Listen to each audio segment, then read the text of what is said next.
এই জুমার দিনের মর্যাদাটা আল্লাহ তাআলা সর্বপ্রথম ইহুদিদের দিতে চেয়েছিলেন। কাদেরকে? ওরা এটা নেয় নাই। ওরা নিজেদের জন্য শনিবারকে ওদের অ্যাসেম্বলি ডে বানিয়েছে।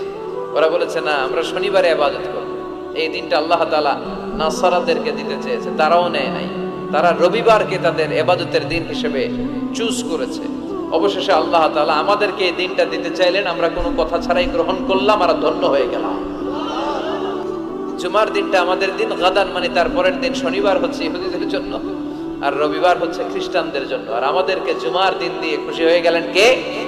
আবার বিশ্বনবী বললেন, জুমার দিনটা এমন দিন, এই দিনে আল্লাহর পক্ষ থেকে বিশেষ ফেরেশতারা মসজিদের সবগুলো দরজার মধ্যে দাঁড়িয়ে যায় এবং জুমার নামাজের আগ দিয়ে খতিব সাহেব আসার আগ পর্যন্ত লিখতে বসে যায়।